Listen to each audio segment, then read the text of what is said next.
Hello, everyone, and welcome to Canteen Cup. My name is Scott. I'm enjoying my Sunday. I've been to church and now enjoying the Sabbath, and I thought I would take a couple minutes and do another little short video for the Minuteman series. And this time, I'm going to talk about the Israeli bandage. I think it's a good bandage. You can get them on Amazon for about $9 a piece. So I think that falls into, the area where I talk about, economizing as far as the Minuteman. But I think it's also a very important dressing. It's a whole lot better than the dressings that I had in the Army. And so today we're going to talk about this dressing, and we are going to open one up, and then I'll show you how to apply it on your person. I think a lot of us carry these around, but we haven't opened them up and we haven't practiced on how to use them. And so I thought I would take this opportunity. Okay, this I got from Amazon, and it's by First Care. It's a Persis company, and this is made in Israel, so this is an Israeli bandage. I think you have to be careful when you're buying these things to make sure you're getting the real deal and not a knockoff. I'm starting to see some of that on Amazon where they advertise one thing and they send you another.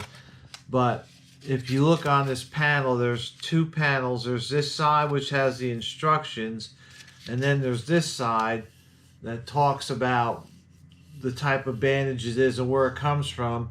And then down here, it's hard to see, is the company, and you want to look for Persis. That's Persys, and then where it was made, there's an address here, and it's in Israel. So you look at that, and then also check your expiration date. It looks like these have about an 8-year expiration date. This was manufactured in 2017. And it would actually expire in 2025. I'm going to go ahead and open this one because I want to have a training Israeli bandage for my group in my community. But I want to take some time today and discuss with my YouTube channel, especially for those Minutemen, that if you're carrying these, you got to have an idea on how to use them. And, really what you should do is buy an extra one of these, buy an extra couple of these, and then use one for training. In other words, open it, practice with it, and then when you're done, put it in a Ziploc bag and put it with your training materials, because it's a good thing to know how to use this. Learning it on the battlefield, so to speak, is not the best time. So when I was in the Army, when we used our old field dressings, at least once or twice a year, we would train ourselves and retrain on how to use those and how to apply them to a wound. These are vastly superior to that. So, with that being said, I'm going to go ahead and open this. And my starters, if you look at the long flap, you'll see a notch here, and you'll see a notch here, and it says tear. It says tear here, or tear here. I think, just depending on what your preference is on how you want to open these, I think they'll all get you open. So what I'm going to do is, my penchant looking at this is the first notch I see.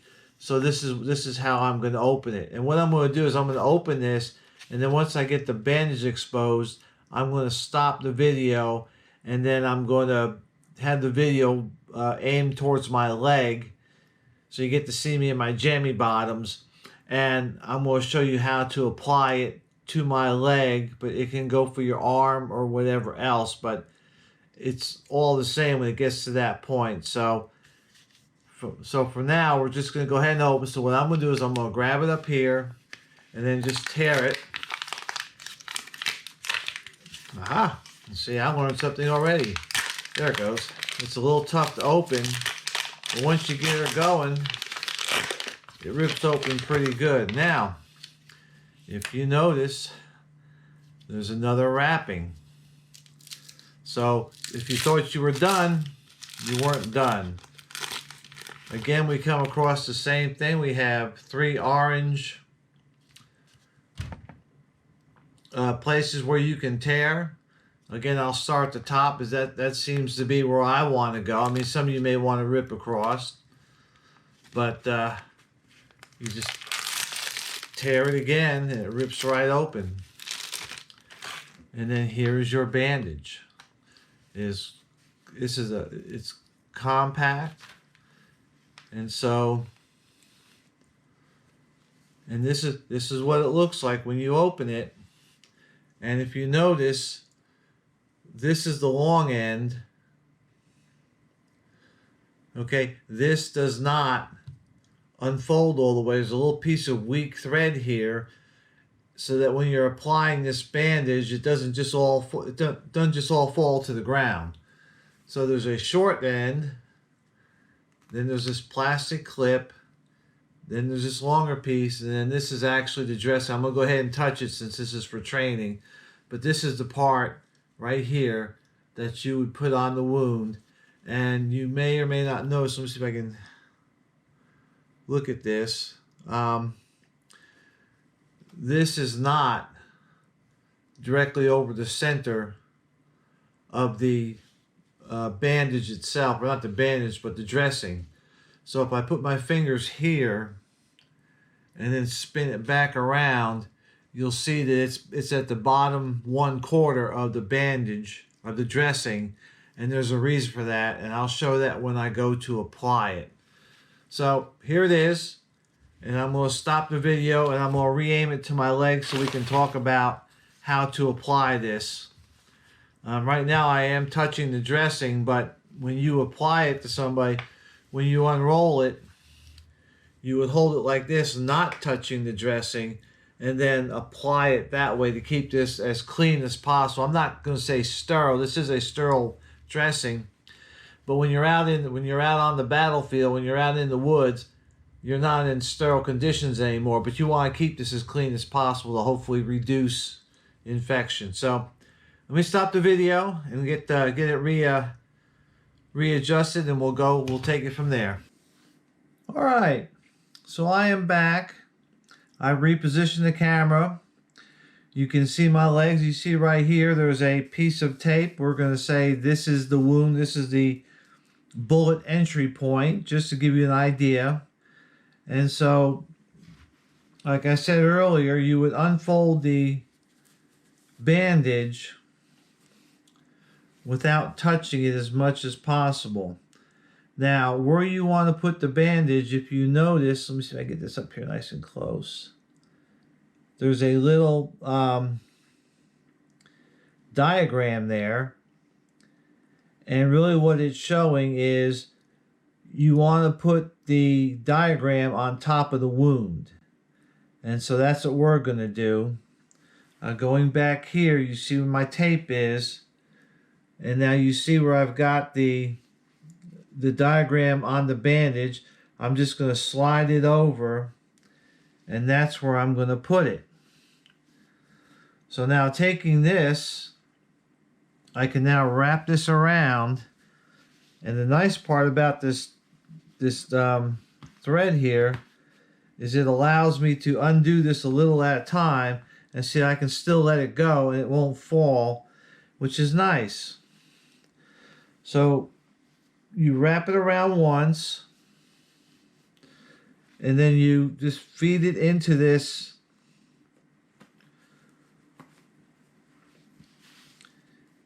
plastic piece where it's all in. And now what you're going to do is you're going to go back over this way, and you're going to pull it. I pulled a little wrong there, but you want it this way.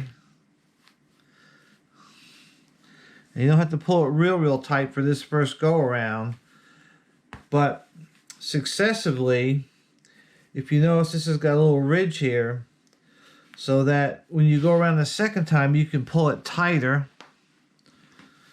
and then the third time you can pull it even tighter, because now you've got friction, and then you can even pull it tighter, and it's staying tight. But what it's doing is you can see this ridge through here is it is applying pressure directly to the wound, and that's what you want. And then you come around, and then you have this piece here on the end, and then what you can do with it is you can just feed it through one side, and that's going to hold it. And that's it. This is not loosening up. This is a nice snug, and I could have made it even tighter. But the one thing I want to recommend is that once you get this on, do not loosen it up. If you feel like you have to make it tighter, either put like an ace bandage or a triangular bandage or another one of these on top of this and make it tighter. Don't loosen this and try to make it tighter, because what you may do is break what clotting you had, and you may start bleeding even worse all over again. So once you get this on, don't take it off. But as you can see, that was pretty easy to do. Again, as you go around, you can make it a little bit tighter each time. You don't want to make it too tight to where it's a tourniquet, at least maybe not the first go around. But if you wanted to make it tighter, you can put something over top of this and make it even tighter. But that's all it is. So you can get these from Amazon. I'll try to put a link in my comment section. I get it from Amazon. I think it's like $8.89 or $8.90 a piece. That's pretty cheap for good protection that you can use on your extremities. And as you can see, you can pretty much do this yourself. You may have a little more trouble on the arm, but you should practice that. But you can get it on yourself, and you need to learn it both for yourself, and you need to learn to use it on your crew, and your crew needs to learn how to use it so they can use it on you. Everybody who is a Minuteman or in the militia or whatever should have at least one of these, maybe 2 or 3. And I would recommend getting these before you go get a tourniquet, because you can kind of make these tight enough for a tourniquet if you really, really pull. So anyhow, that's it for the Minuteman series. It's the Israeli dressing, where to get them, what they look like, how to open them, how to put them on. So everybody stay safe and stay secure.